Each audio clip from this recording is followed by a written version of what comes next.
how to identify a non-entrepreneur where, let's say we're going video to video and we're exploring the idea of self-improvement and getting better. So if we were to have a structure in how we self-improve, that might help us not necessarily become an entrepreneur, but at least avoid the damaging effects of being a non entrepreneur. So we're trying to get slightly better at business by understanding theoretical concepts in a structure that we can uh, get better week to week, video to video. And if this is the first video that I've met you on, hi, Larry Chang, and I collect things on what they don't teach you in school. Let's jump into what we can define as non entrepreneurship, non entrepreneur behavior, and the solutions that are commensurate. Number one, passive income. Starting a business so that way we get default income from a business that just throws money at us. That kind of passive income or residual income is incredibly hard to come by. And once people lead off by talking about that, you know that they're a non entrepreneur. The solution for it is to realize that all profit and all of arbitrage, where you're selling something first and then buying it, that is by definition of arbitrage purely temporary.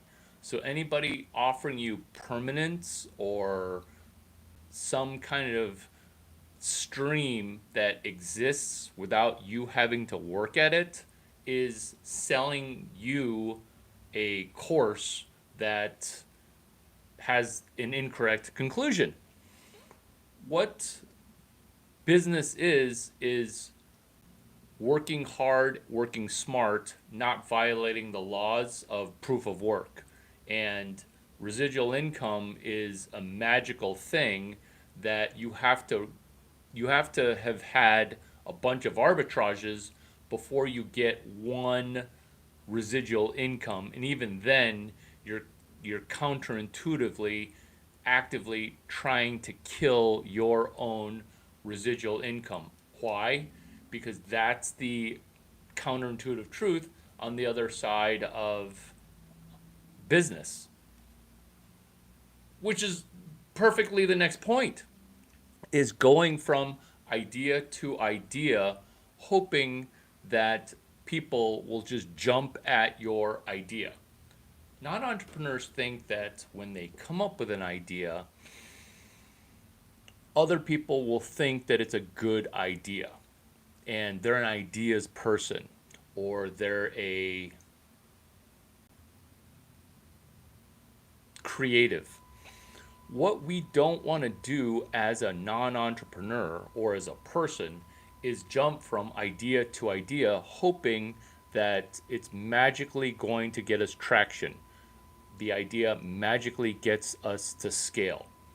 Initially, with any business of any traction, we have to realize that the majority of people are not yet going to appreciate our idea.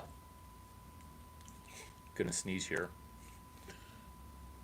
They're not initially going to like our idea, which is why there's a question that gets posed to smart business people, not necessarily entrepreneurs. Remember, we're exploring, playing, and practicing entrepreneurship.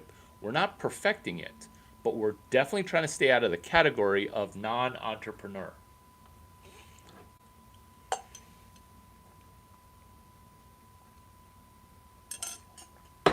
which is initially people are going to nearly all dislike our idea because we need to have an idea that we work on for a year and a half or two without people liking our concept. And then after we've worked on it a little bit, then Main Street will start to think, oh, these are concepts that now I'm adopting.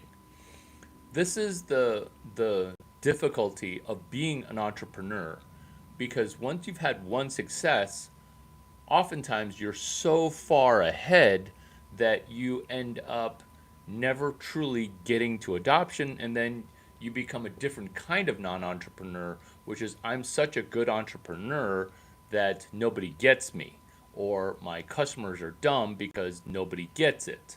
And when nobody gets it, that's also a problem that you have as a fake entrepreneur who's become a non-entrepreneur because you refuse to listen to the market once you've had the idea for a year or so. Okay, let's back up a moment and go into going from new idea chaser to failure avoidance. Because what I was talking about before with the concept of not listening to people works like this. You want to go from failed customer interaction to failed prospect interaction with growth, meaning you want to go from failure to failure with enthusiasm. And that's the whole heart of this video. In fact, I've just gone and boiled down and synopsed and summaried this entire video. Is as a pre-entrepreneur, how do you go from failure to failure with great enthusiasm? Because once you do have some enthusiasm in going from failure to failure, now you're unstoppable. Let me give you an example. So let's say you and I come up with a joke franchise that is a play business. Remember, this is entrepreneurship. It's not a perfection. It's just a practice. So let's practice with a joke business that you came up with or we came up with. Now it's time to present to the marketplace in a work-related setting related to your joke business. What we now are able to self-improve on is this. Can we use 13 cookies, like chocolate chip cookies, and get 3 to 10 people to give us their email address? So we're trading cookies for email addresses in the hopes of getting leads for our joke business. So the problem with non-entrepreneurs is they are ideas driven, whereas being an entrepreneur is taking somebody's crap idea and making it slightly better and then doing leads from that. In fact, that's the summary for this video, which is 10 signals that you're a non-entrepreneur. Because this is the summary. I'll repeat it for if you guys are just jumping in. Hi, I'm Larry Chang. If we've never said hi before, you're welcome for this summary, which is this. Non-entrepreneurs do what? They jump from billion-dollar idea to billion-dollar idea, never really doing anything commercially viable. Sorry, not sorry. Us as pre-entrepreneurs, what we're doing is we're taking somebody's mediocre idea or good idea and making it great or making it slightly better. How? By doing lead generation, by not necessarily selling or doing sales, but by giving away chocolate chip cookies, hanging out a sign that says, would you like to learn more about cell phone number underwriting? Would you like to learn more about liquid wallets? Would you like to learn more about self-custodying your Bitcoin? And you're getting leads. You're getting, for the 12 cookies that you give away, you're getting 3 to 10 leads. And one of those leads leads to a coffee meeting. That's a sales call where you're presenting. So the generality between business marketing and business sales, it's not just all business. And a non-entrepreneur gets this wrong every time, which is to treat marketing and sales like it's exactly the same thing. And when it's not the same thing, now you understand how to get off of the number zero. Failure avoiding is what a non entrepreneur does, because as an entrepreneur, it's 80 to 95% of your time spent in failure. But the concept of failing forward is the flagship concept within going from non entrepreneur to pre entrepreneur, because now we're going from failure to failure with enthusiasm. What happens at that moment is this: you get so much of a dopamine avalanche tsunami on the other side of two or three failures, because now you feel superhuman, because most people quit at the theory of failure. They don't quit once they fail. They quit at the theory of I might fail. And that's the non-entrepreneur that's non-entrepreneur, where they see it as a perfection. And be aware of this concept between our own ears, which is, do we see that we need to be perfect? Is that why we're not shipping work because it's good or good enough? And that's what the practice of entrepreneurship is kind of being okay with being half cocked. Why is it that when females attempt entrepreneurship, females actually tend to do incredibly well? That's because there's a level of over preparation. And why do I know about over preparation? Because I am Chinese and have Asian American genes where I feel like I need to be overly prepared. Non entrepreneurs feel like it needs to be a perfection. Pre entrepreneurs that are practicing entrepreneurship, they don't have any barriers and mental gaps to, oh, I'll just be in flow and I'll just try this. Like, they press forward anyway. That's the mentality of what we should have when we're practicing entrepreneurship, because it's not a perfection, it's a practice. And it's, if this is sounding like yoga, this is exactly why pliability of your brain is amazing. Going viral. Non entrepreneurs think that going viral is how entrepreneurship works.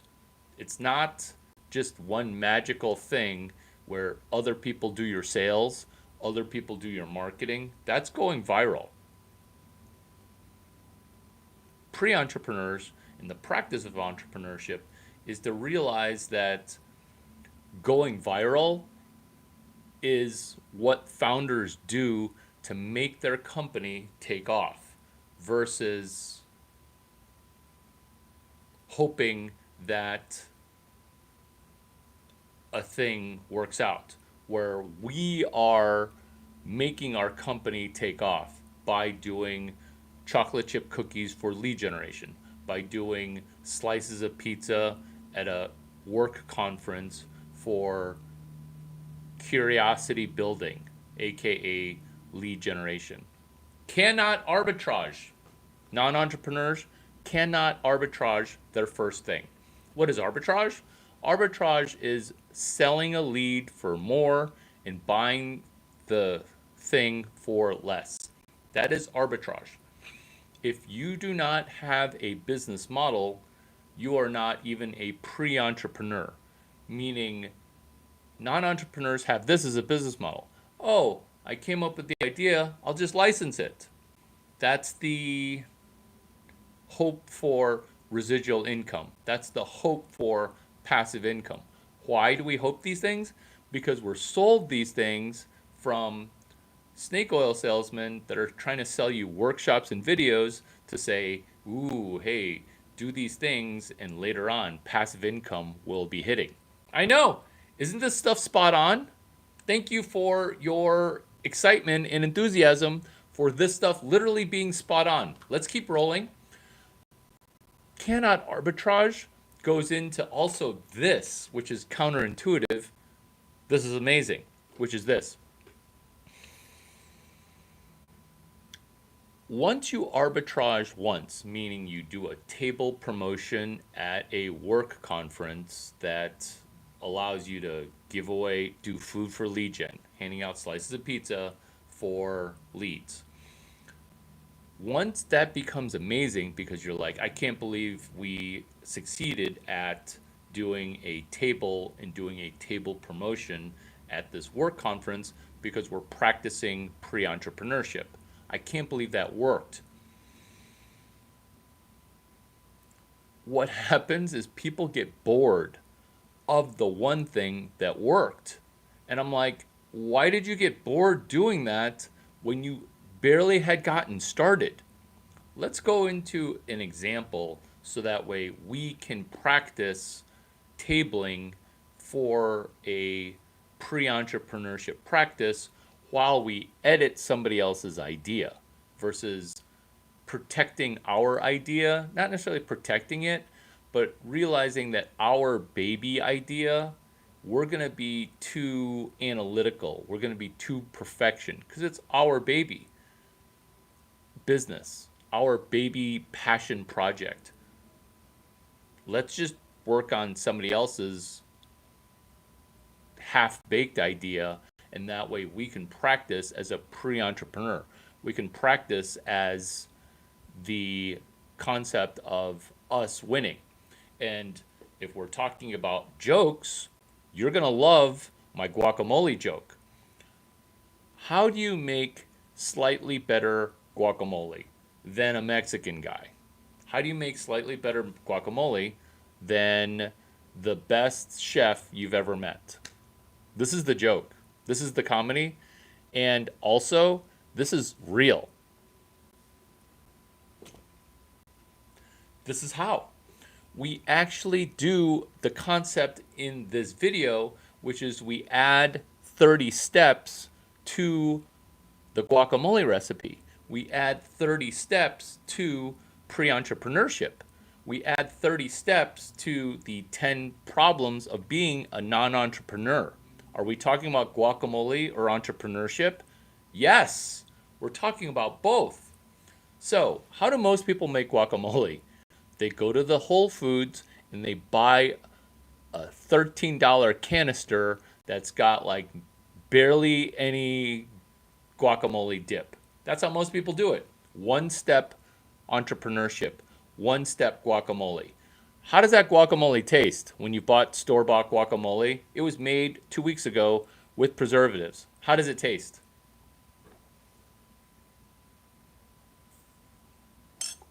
How does it taste? How does that guacamole taste? Store-bought.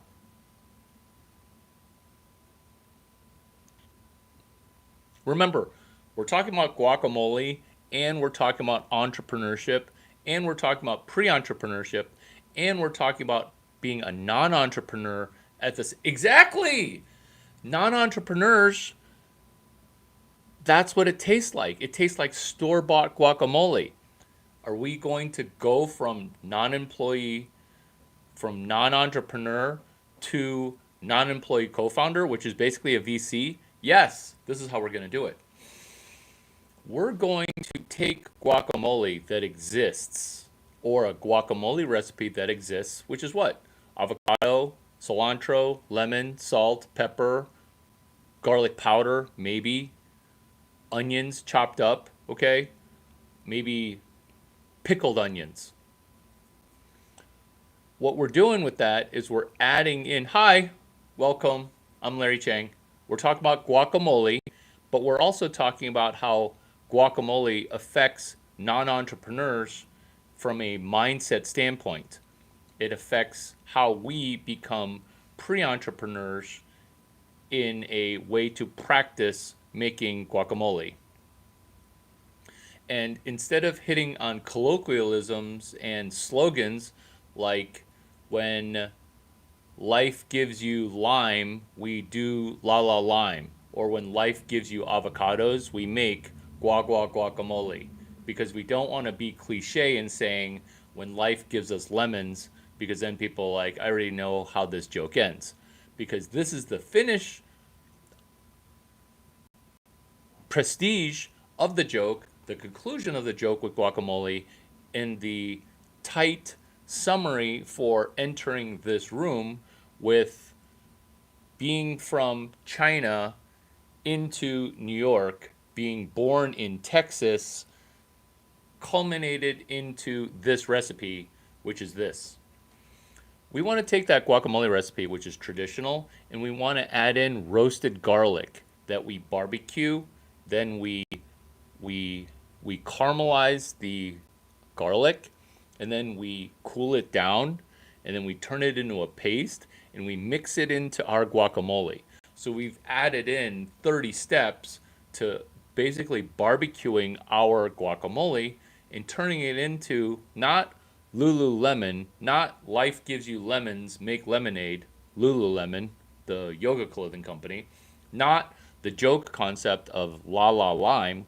We're doing guacamole, which is adding in 30 steps to pre entrepreneurship while I reveal to you a real guacamole recipe that is part of this comedy request routine within the concept of 10 ways to determine if you're talking to a non entrepreneur.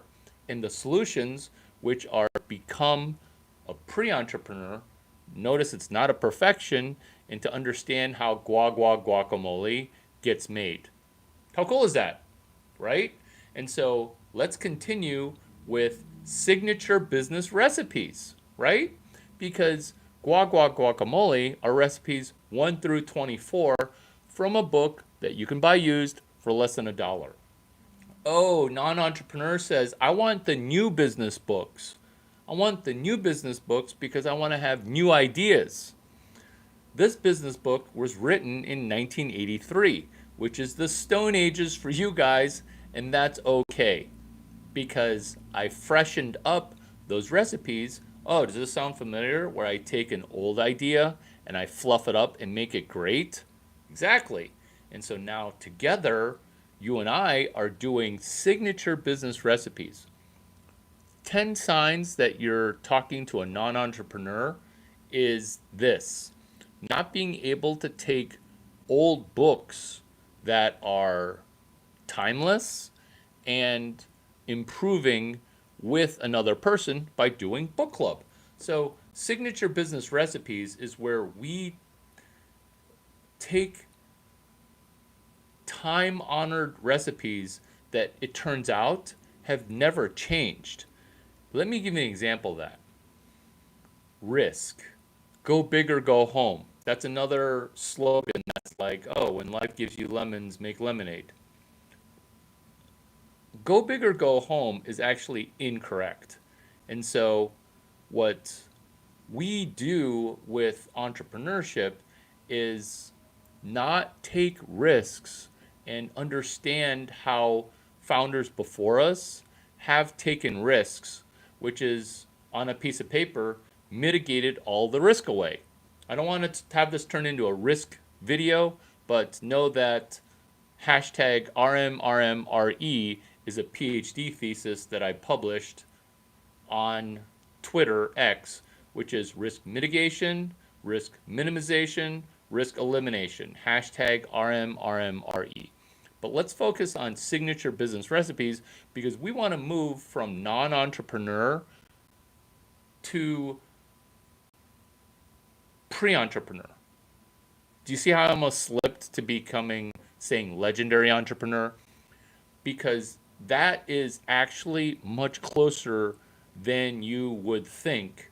Because once you start to just not do the non entrepreneurship stuff, being a pretty darn successful entrepreneur is right there.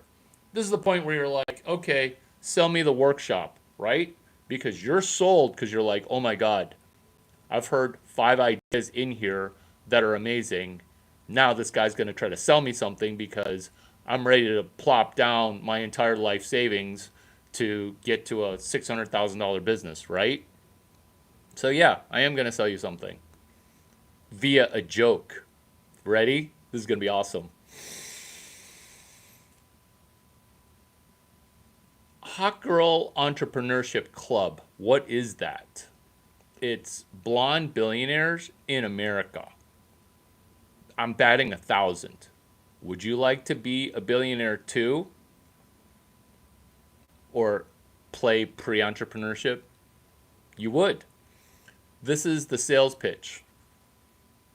Is this pay me $750,000? Boom! How are you going to pay me 750K now? Well, that's the joke is when you become a billionaire, if you become a billionaire, tap me on the shoulder, text me and be like, "Hey, I took your ideas, I became a billionaire. Here's 750K." That's my only ask. That's my only ask. How funny is that? It's super funny. Why? I'm laughing, and this helps me with answering questions that have nothing to do with this video.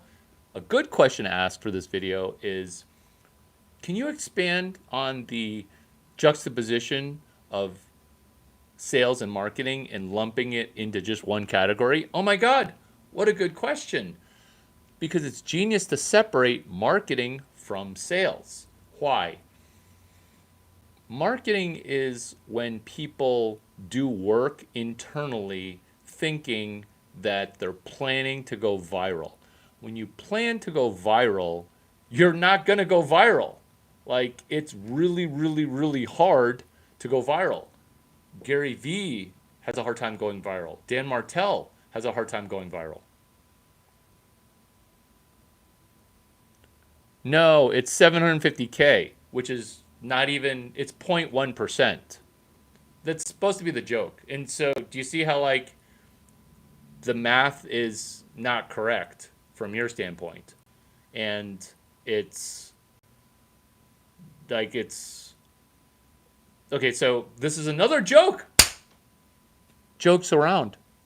Let's say you were to pick up a dollar. Let's say you were to pick up a dollar every second. Okay? Every second you pick up a dollar. Brady, stay. For this joke, we're going to need a puppy dog. A puppy dog. Every second you pick up $1. How many seconds would it take? How many days would it take picking up $1 a second for you to pick up $1,000,000? How many seconds? Or how many days? So remember, you're picking up $1 every second. It's pretty good money, right? How many days until you pick up $1,000,000? How many days? How many days? 11 days. Now, how many seconds, how many days for if you pick up $1 a second, how many days would it take for you to pick up $1,000,000,000? How many days? Remember, 11 days to pick up $1,000,000 by picking up $1 every second. It's kind of a lot of money. How many days to pick up $1,000,000,000 at $1 per second? How many days? 100 days? 32 years. 32 years. That's how long it takes to pick up $1,000,000,000 at $1 per second. So yeah, in 32 years, pay me 750K. Can we focus on non-entrepreneurship now? Because that was just a math class, and we're telling math jokes. Yeah, it takes basically 11.7 days, but to pick up $1,000,000,000, it takes over 30 years. Let's go. Let's go. Let's go. And this is where we're going to start winning. Why? Because when we juxtapose marketing and sales, what we're doing is we're juxtaposing a million with a billion. Why? Because sales is incredibly hard and incredibly specific. marketing is incredibly general and not accountable, meaning you can fire your VP of sales, but firing your VP of marketing is your friend's friend and is super friendly. That's why they're the VP of marketing, because they have to be friendly, because they're trying to be a mixologist, a a a alchemist trying to conjure up lead and turning it into gold. That's marketing. Whereas sales, you tell if the person's successful week to week. So when business people juxtapose marketing function with selling function, now you understand why most people become non entrepreneurs. And so we can juxtapose who's telling the jokes here, or you can try to pick up the money that's being laid down, because this is not a two-way conversation unless it applies to the topic of the video. And do you see how non-entrepreneurs are like, oh yeah, my turn for whatever, whereas the knowledge transfer is going from here to there, because the thing that I want to hear is not a joke, because I'm not relying on you for humor. What am I relying on you to do?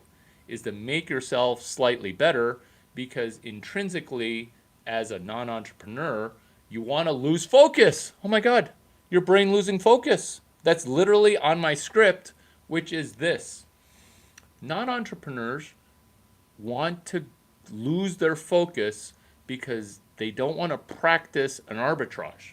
Whereas you haven't even gotten your arbitrage yet, and you're mentally trying to uh, gain some kind of validity from being a participant. This is not a participation trophy. This is an activation going from non-entrepreneur to pre-entrepreneur to legendary entrepreneur via this one video. And if I've never met you before, hi, I'm Larry Cheng, and I'm excited to walk you through the problems of non-entrepreneur as we transition to pre-entrepreneur. So what happens perfectly on script is that you're realizing that your brain's actually broken, and you come up with ways to have your brain with a good excuse. Oh, I'm attention deficit. Oh, I'm occipital text divergent, meaning you have a hard time reading.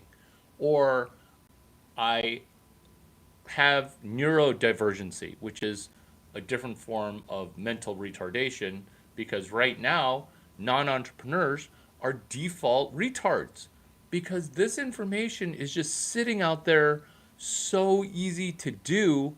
Why are we not winning and picking up money? Because that's the thing that I care about most, which is you picking up money, even though I'm not charging you for that money. That's what these videos are for, and that's why this channel has a single digit number of views. Why? Because I am corralling and not maximizing money, not views, which is accountability. Let's transition right now from non-entrepreneur to pre-entrepreneur. One, accountability for money. You're hoping that I'm selling you something so that way you say, oh, I don't want to spend $500,000 for coaching. Oh, I don't want to spend $750,000 for mentorship. Guess what? This video is free, but the psychological expense is this: accountability. Accountability, where it's the accountability of winning at entrepreneurship.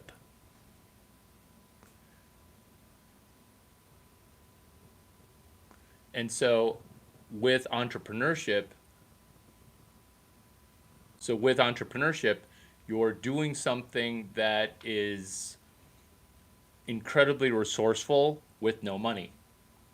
And non-entrepreneurs think, I need to get magical resources. Or, oh, that person that succeeded, I'm glad we're bullet pointing these. Non-entrepreneurs think that entrepreneurs were given resources and were born into a rich family, or they just went to the right school, or they live in the right neighborhood. Your phone's connected to Silicon Valley. Your phone is connected to YouTube, and you want more advantages? Like, it's a number one best library that's ever existed on the planet, where all the information in the world is free. This is free. And you want more resources? That's what a non entrepreneur wants, because they're looking for excuses, not results. Non entrepreneurship bullet point number next is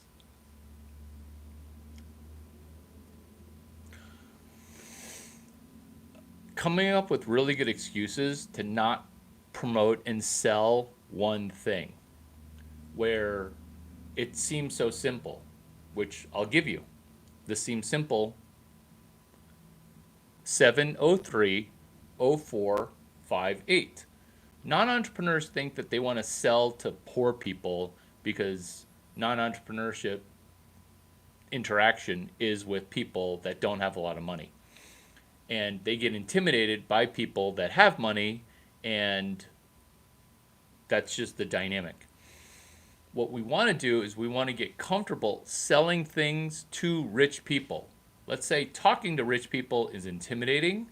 We can sell something that's incredibly valuable to rich people. And this is where I'm going to tell you what exactly to sell, which is Braun Power Cord 703-0458.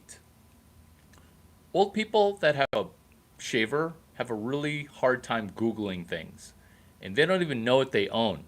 You ask rich women who drive their family's car, what model of Mercedes do you have?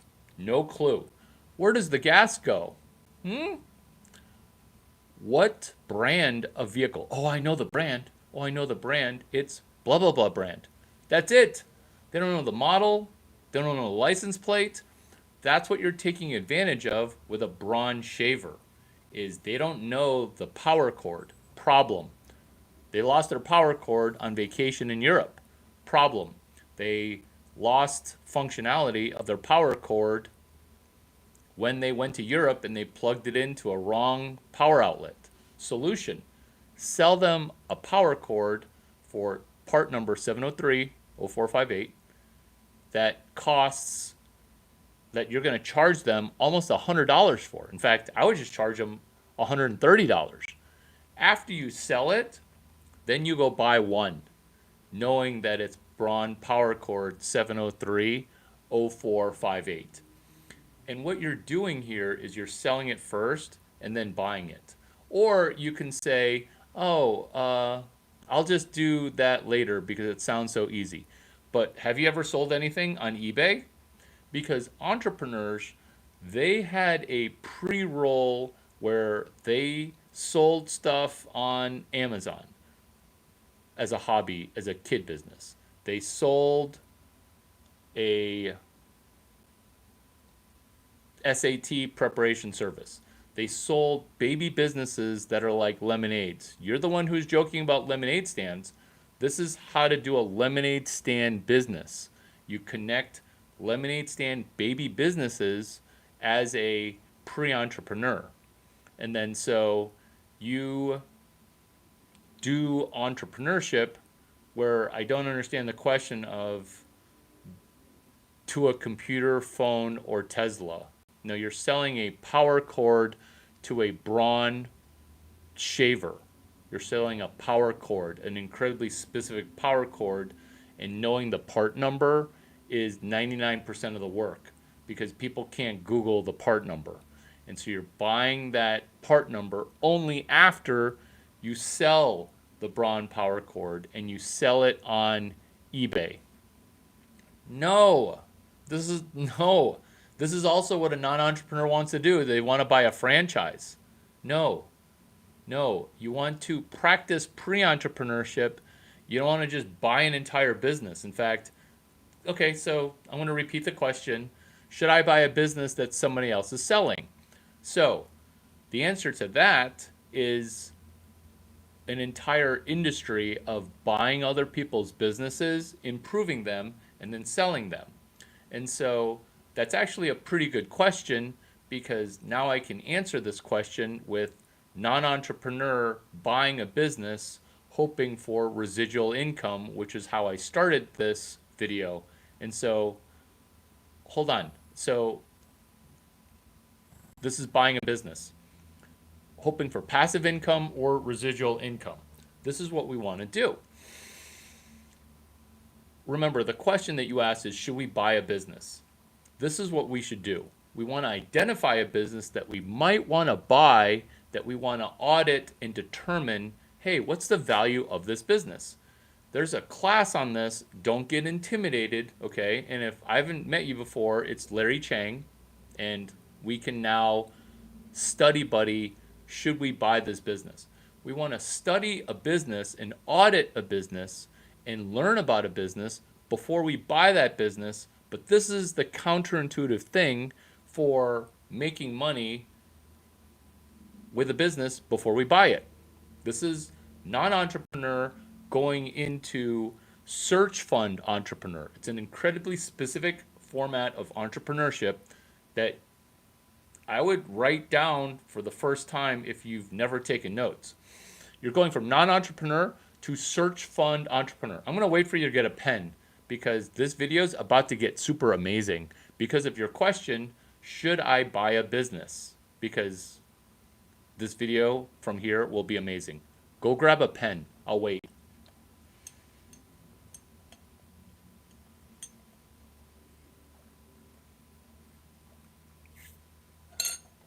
Good job grabbing a pen. Let's field goal.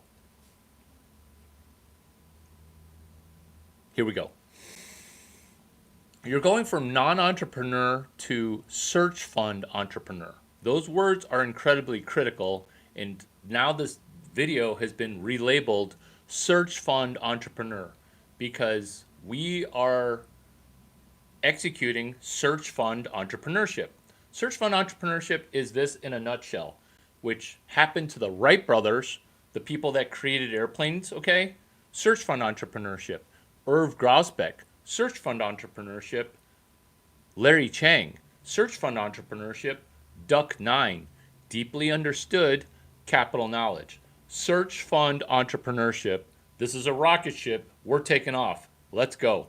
That was a water burp. That was a water burp, not a smelly burp.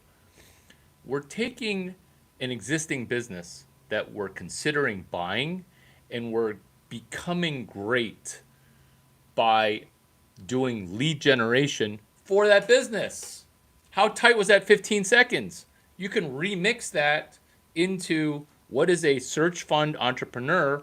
I'm no longer a non-entrepreneur. Why am I so proud of myself for that 15 seconds? This is why. You don't need permission to sell products of another business. Let me repeat that.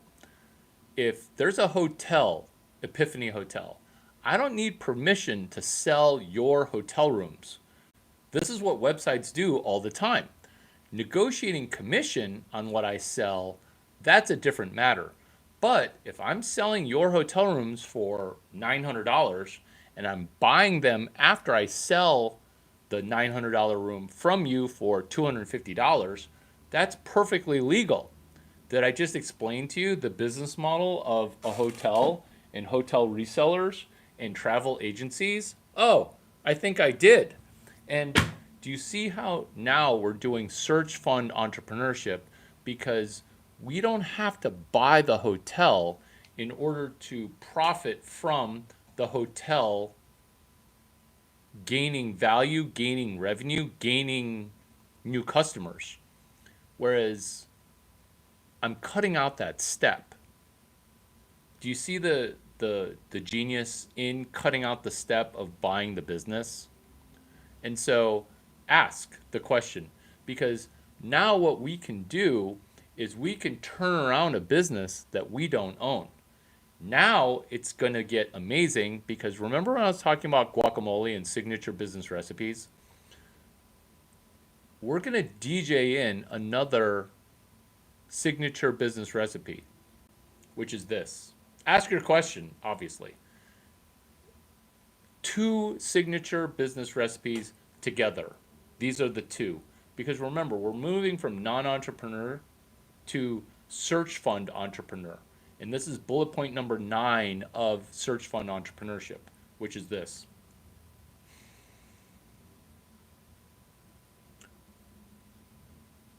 We want to DJ in another signature business recipe, which is food for lead gen, along with editing somebody else's turd and getting super rich. And so Andrew Mason, Groupon, he started Groupon.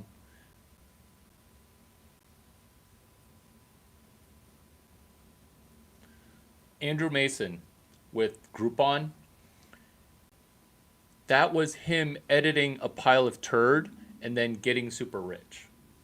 And so when you're buying a whatever, you don't have to pay tax on it because you have to pay a tax on the gain. You're not necessarily paying a tax on the goods. It depends on your province, depends on your state. I'm not your tax attorney, but for the most part, you don't have to pay tax until the business transaction is completed. There's not like interim tax.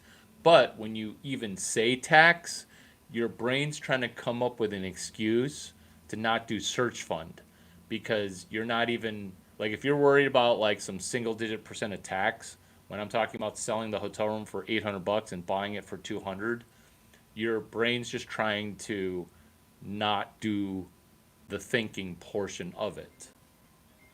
And so and so your brain's trying to hurt you. Let's keep going. Non-entrepreneur to search fund entrepreneur. You're trying to connect these different business recipes in having how to get home field advantage on the road business recipe. Another business recipe is engineering up a tidal wave of momentum perpetual promotion machine. And so you're taking these existing business recipes and you're doing the turnaround of that business before you buy that business.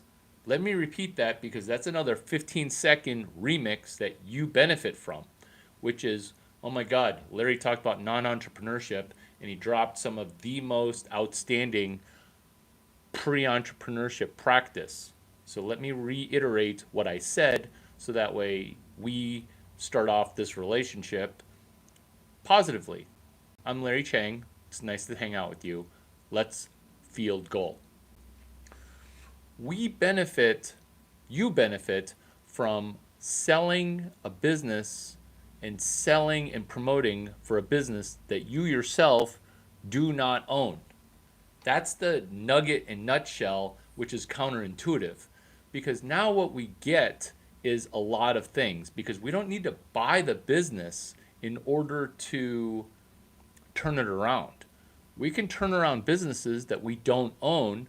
We can polish up other turds and then get super rich, which is the Andrew Mason starting Groupon. It turns out the majority of Fortune 500 businesses are from some type of turnaround. Why? Because counterintuitive to what you think of how entrepreneurship starts, this is the counterintuitive truth. When the brand name entrepreneur was a baby entrepreneur, nobody trusted them to give them money. Now you have to understand where I came from. I came from a town of moderately successful people, and I went to a pretty good university, and I walked and talked like I was gonna be a founder. But did anybody trust me to just throw money at me in venture capital? No. And so if they're not gonna throw money at me, what's everyone else's chance of getting venture capital? This is why I'm so passionate about getting people their start, because it's a library card. It's no barrier to entry. It's this concept of going from a non entrepreneur to a search fund entrepreneur, because I cut out the step of needing to buy the business. Before I arrived in Irv Grosbeck's class, who teaches a class, what's the class called? Search fund.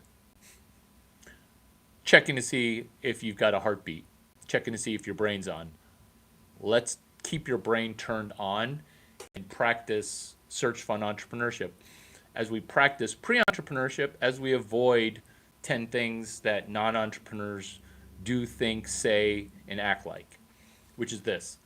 When I got into Irv Grosbeck's class, Irv like Irving, Grosbeck, Grousbeck, his business was this: search fund. You raise $90 million straight face, and then you go find a business that you buy for $70 to $80 million. And then you operate that business with the $10 million because you raised 90. And I'm like, wow, this is Stanford Business School. No wonder this class is so sexy. I came up with a way, because I loved this class. I loved it. That's why I got into Stanford for free. Well, $2 if you count the textbook that I bought for $2. I tell people about it and they're like, I can't do 90. And then my giant, enormous brain, that's awesome, came up with a way that people could do it for $0. That's why I came up with Stanford Engineering CS 183 E-Edit. What is E-Edit in 183? And I'm taking the signature business recipe of Peter Thiel, who is my mentee, into Mark McCormack and DJing the signature business recipes together. This is what I'm talking about.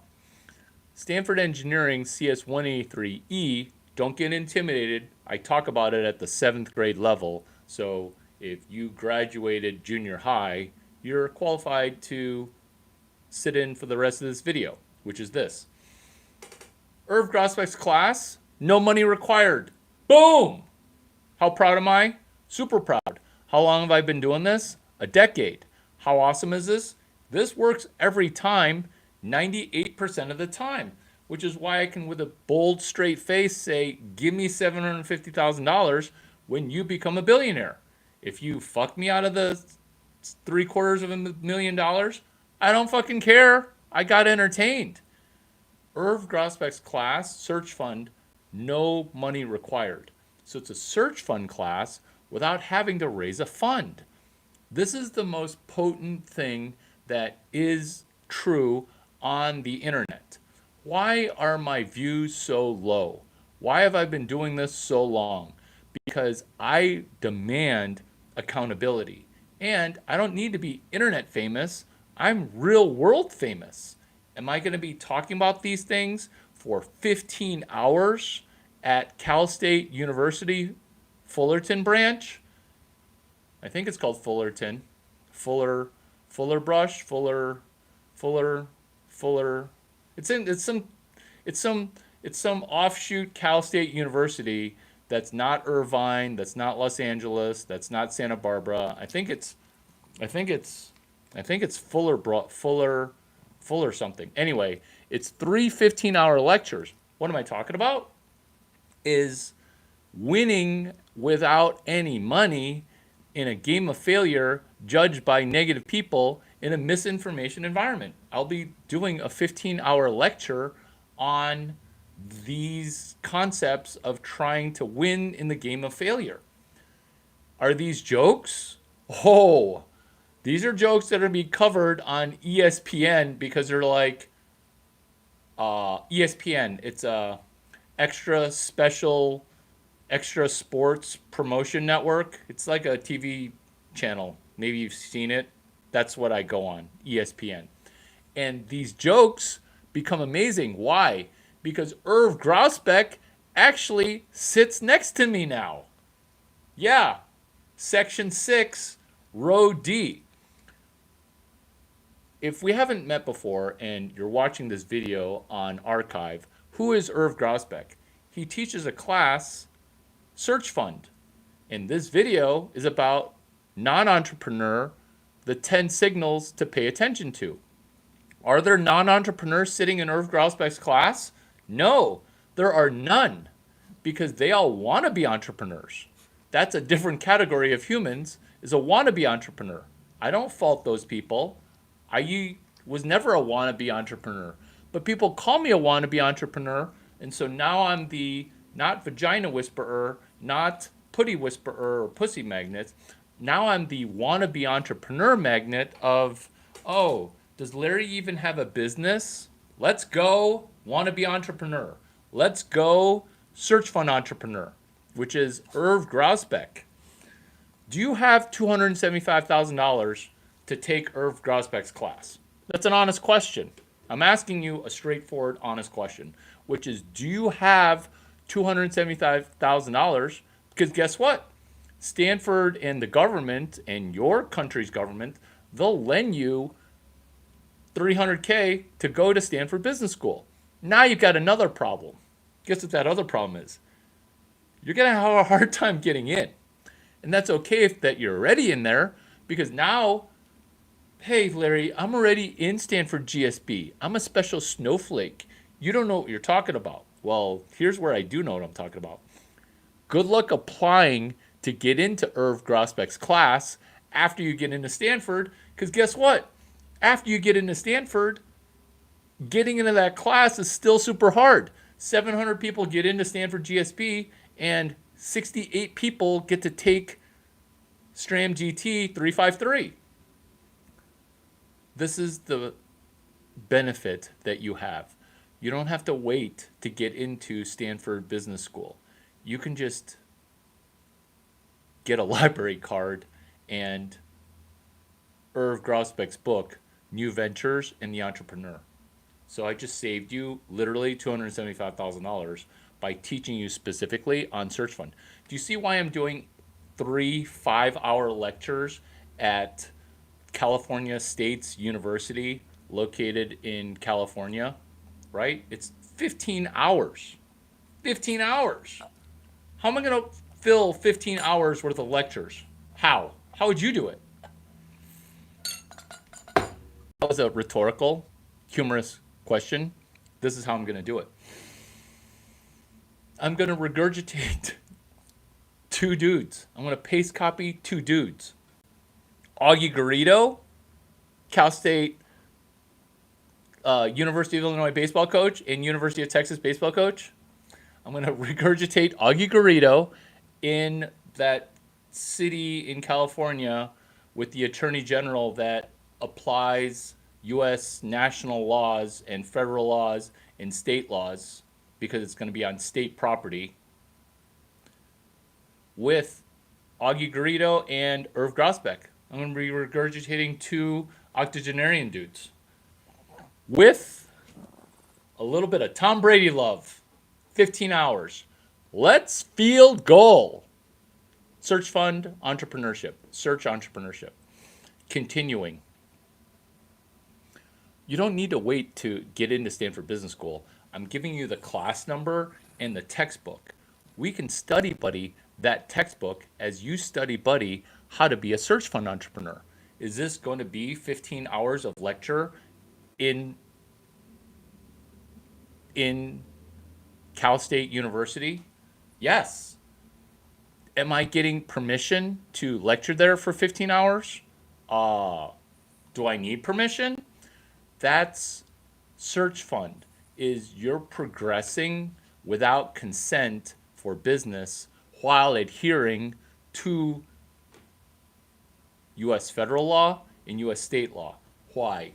Because I'm allowed to sell your business's product and then buy your business's product. That's a reseller agreement. And they might try to change the terms of service after we start winning, but then we're too big to kill. And do you see why this seems dangerous? Because you're going to need an engineering degree, which would be helpful. You don't have to have one. but you kind of need to be able to read U.S. law to confirm that the laws that I'm regurgitating, Karl Opedal, Larry Lessig, Tom Campbell, lawyer, Stanford Law, Harvard Law, with Mark McCormack, Yale Law. And so these things are all trademark law, Karl Opedal, Larry Lessig, Tom Campbell, Larry Lessig again, because it's under hashtag CS183 law. Why? Because it seems scandalous that we're running an external API, which is Guacamole recipe number 23, which is the ability to API into another company. Oh, did I just explain how DeepSeek was using the API of OpenAI? Yeah, which is a turnaround. And you see how these things make you unstoppable in the same way that this information now just comes pouring out of me. Why? Because you're like, oh, should I buy a business? Should I do a new product? Do a search fund running protocol Strand GT 353. And once you've mastered and iterated lectures 1 through 20, now iterate again, because this is all of arbitrage, where you practice entrepreneurship, you practice arbitrage. You go through that again, in that you take another rep. And you see how if you're an athlete, you can take another rep again and then be like, wow, that second rep was much better. Non-entrepreneurs take a quarter of a rep and they're like, oh, it was just I just barely tried. And yeah, I didn't succeed, but I barely tried. That's non-entrepreneur. What is a pre-entrepreneur? A pre-entrepreneur takes reps, and more repetitions. And what are we repeating? We're repeating Search Fund. We're repeating Strand GT 353. Hashtag on Twitter, X, hashtag STRAMGT 353. Now, after we've done it 1 through 20 once, we want to do it again by adding one letter to it. Oh, adding one letter to it and making it slay? That sounds like Mark McCormack Golf Tour. Mark McCormack, Yale Law School. Mark McCormack, Guacamole recipe number 23. Mark McCormack, what they don't teach you at Harvard Business School. Author. Mark McCormack, Yale Law School. Mark McCormack, the person who gave me Guacamole recipe number 23, which is external API. Do you see how I earned the right to speak at a California State University college, quoting 3 octogenarian dudes? Augie Garrido, University of Illinois, University of Texas. Irv Grousbeck, Stanford and Boston, owner of the Celtics. Grousbeck, Grousbeck. Mark McCormack, Larry Chang. Do you see how it's 4 octogenarians just pummeling you with positive information and helping you no longer be a non-entrepreneur? And then look, I found a 5th octogenarian who's actually 270 years old. Look, it's Tom Brady. Get it? Because that's how to have an IQ of 500, is when you're a 40-year-old rocking 270 years worth of football knowledge. 270 years. That's what it takes to become kind of legendary, where your brain isn't 80 years of knowledge inside of a 20-year-old. It's John Wooden, who had a goal at UCLA to win world championships in college basketball, national championships, putting a senior's brain inside of a sophomore. John Wooden, famous basketball coach. What are we doing here with non-entrepreneurship? Top 10 tips to no longer be a non-entrepreneur. We are transitioning to pre-entrepreneur. We are going from non-entrepreneur failure avoidance to failing forward. What is entrepreneurship? What is entrepreneurship? 6th octogenarian, by the way, Tom House. I did not introduce Tom Brady to Tom House. Matt Castle did. Everybody gives me credit for it. What is entrepreneurship?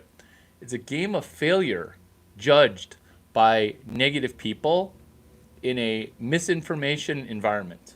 Let me look deep into your eyes while I regurgitate that memorized quote, which is entrepreneurship. It's a game of failure judged by who? Who judges us? Negative ass people. What kind of environment? In a misinformation environment. All together. Cal State University. Entrepreneurship. It's a game of failure judged by negative people in a misinformation environment. Now, is that something that you can remix? Yes. In fact, you can remix that, and you don't even need to quote my mentor, Tom House, because he said baseball is a game of failure judged by negative people in a misinformation environment. And do you see why I get to go on ESPN? Because it's kind of funny, and this just doesn't stop. Like, you can't stop it. Can't stop, won't stop. Am I going to a retail store to turn that around?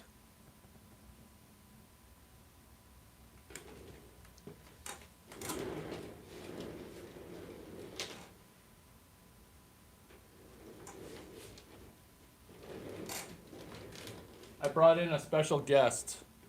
I brought in a special guest. I brought in a special guest.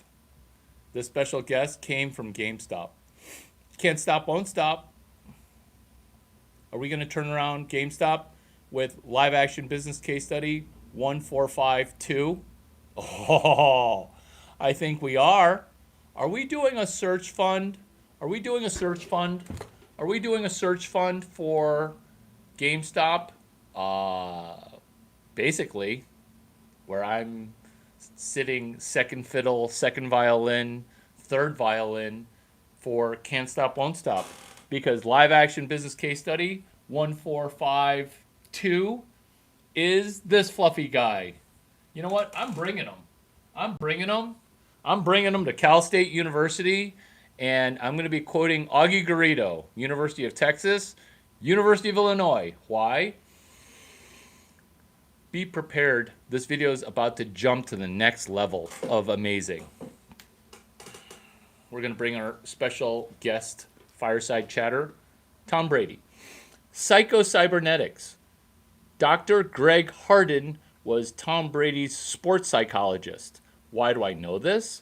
Because my mentee, Tom Brady, said Dr. Greg Harden. And so I get emotional when you mention your mentors. Why?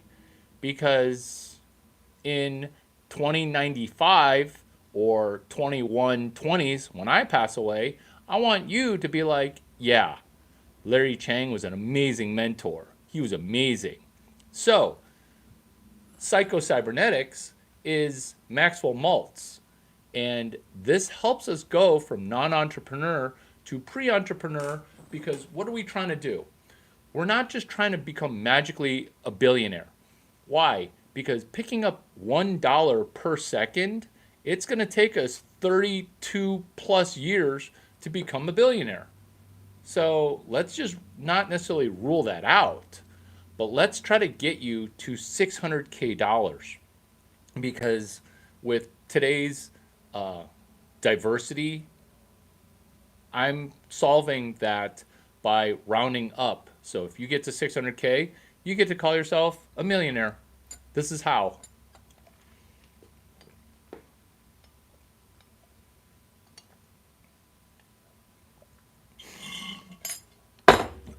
This is how.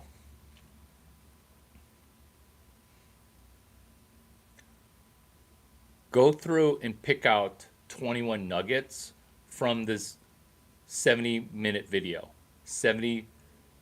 20 nuggets. And once you pick out 10 nuggets, do shorts, remix shorts, remix, collab, green screen. I'm giving you consent to take my copyright and trademarked information, even though YouTube allows sampling anyway. And sampling is legal.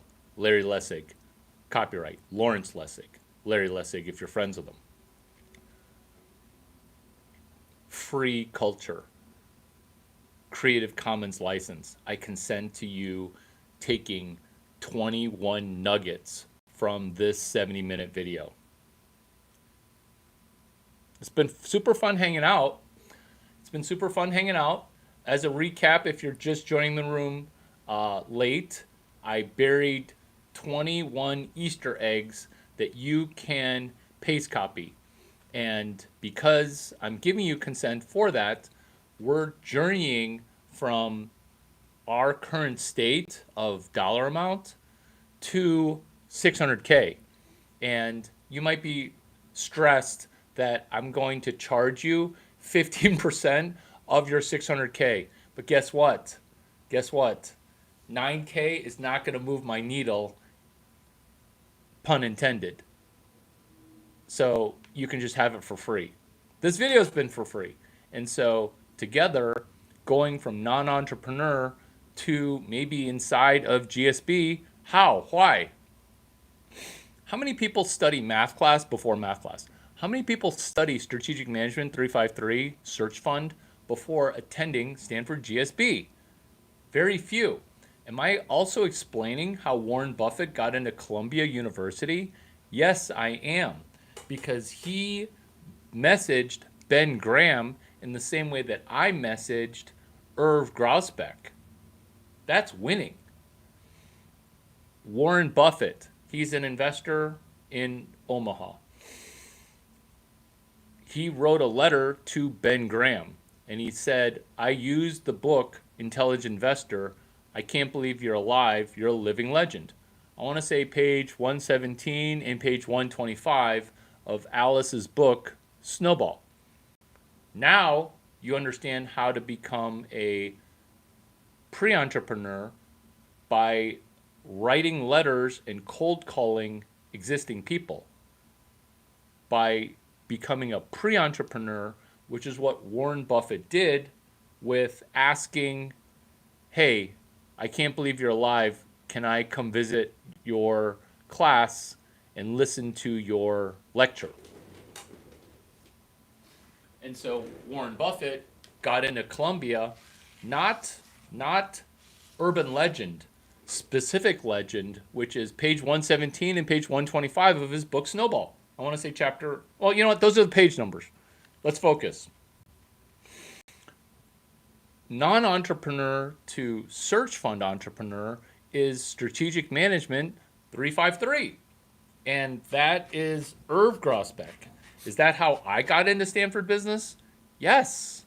By point blank asking Irv Grousbeck, hey, search fund is genius. What are we doing? Am I selling you Stanford GSB? Do I need to? Why don't I sell you on the fact that your YouTube connects to this genius concept called search fund? Oh, but I'm going to have to fundraise $90 million and my parents won't give me that much money. Guess what? My parents didn't give me money either to start Duck 9. I started for 2 books and $50. Being able to turn around an existing business, no venture capital required, no private equity capital required, no Bitcoin whale whispering required. We can just win at entrepreneurship by DJing 2 books together. That's what Video Club is. Video Club is for people that haven't been able to read books very well and just do Video Club. Book Club. You read a book and then you discuss it chapter to chapter. 15 people in a book club, half the people never read the book. That's Book Club. What's Video Club? It's us study buddying this video at Cal State University, because this video is the precursor to Cal State University in a city in California where I just regurgitate University of Illinois baseball coach, University of Texas baseball coach. That's the practice, because we're practicing entrepreneurship. And so this video, the homework assignment is rewatch this video and clip 21 remixes. Exactly. Intimidating, isn't it? Clip 21 nuggets because I buried these Easter eggs inside of this video. Oh, are you going to bait me to be sued as I steal your content? No, I'm Larry Chang. Hi. And you can steal this content. Why? Because I'm letting you have these free Easter eggs that my mentor gave me. So you can cite my mentor or you can just steal the content. But when you steal this content, everyone will know that you're stealing from Mark McCormack with a pit stop at Larry Chang's What They Don't Teach You at Harvard Business School. Moving from non-entrepreneur to pre-entrepreneur, moving from non-entrepreneur to search fund entrepreneur. And is Christian Robinson also working at a search fund related business who's a Stanford baseball alum? Yes. And so we can be all study buddying this video because how many Easter eggs did I bury in this video? How many Easter eggs? Guess. 21 Easter eggs. What are you going to do with these 21 Easter eggs? You're going to go back and you're going to find the Easter egg, and I put them into 15-second clips that you can clip that get you off of 0 YouTube videos ever done. So these will be your first 2 videos is where you're hitting remix and then hitting green screen. You love these Easter eggs, don't you? Because as you're editing my videos, which are in deep need of editing, you benefit. Why? Because now you're starting to affect your YouTube algorithm to go from non-entrepreneur algorithm to awesome entrepreneur algorithm. And once you start affecting your algorithm, now you're learning to code your own brain. Now you're making the algorithm coded just for you and you getting to generational wealth. You getting to a level of wealth where you're like, I can't believe I started with one Larry Chang video with 17 views. Your edited videos of this video, compiling the Easter eggs, you're going to get thousands of views because that's just the dynamic of standing on the shoulders of giants. And if you've never met me in person, I am a ginormous human being. And so when you recut my material, you'll probably go viral. And I hate to say that phrase, but and I'm not even jealous. I'm not even jealous for when you become more popular on YouTube than I am, because I refuse to chase views. I refuse to not keep people accountable. I refuse to. This is what I'm trying to do. I'm trying to code the YouTube algorithm. So I'm trying to change YouTube. Old YouTube was casually watch videos as a non-entrepreneur, half watch them and not benefit. The new way to watch a YouTube video is you OMG into a raw feed, and then you watch that video PQRST, previewing it, questioning it, summarizing it, reading it, reviewing it, testing it. You're PQRSTing where everybody else is watching a video 0.17 times and counting that as a view. No. We're changing YouTube.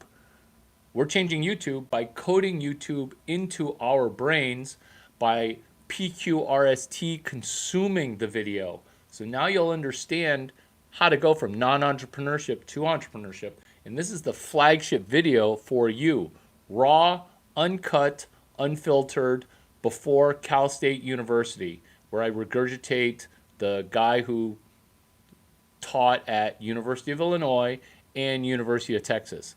And then what you're doing is you're remixing this video to be your first 2 videos. In the same way that you're like, oh, I wish I could make my first $2 million. What's the first step? The first step is finding 2 Easter eggs of the 30 Easter eggs I buried, which I initially talked about 21, but then I dropped another 11 Easter eggs. Why Easter egg and why Easter bunnying? Because Jesus died for us, and that's just a weird logo. Is a bleeding Jewish guy with one of his ribs poked out, okay, with a hole in him. Ew, I don't want that as a stuffed animal. But an Easter bunny, an Easter bunny, an Easter bunny, a little bunny, a little bunny burying eggs of money, that's something I can get behind. And that's what's coming up, and that's what Easter egg burying is meant to do inside of non entrepreneur, where we're winning at pre entrepreneurship because we're finding all these buried Easter eggs. How fun is this?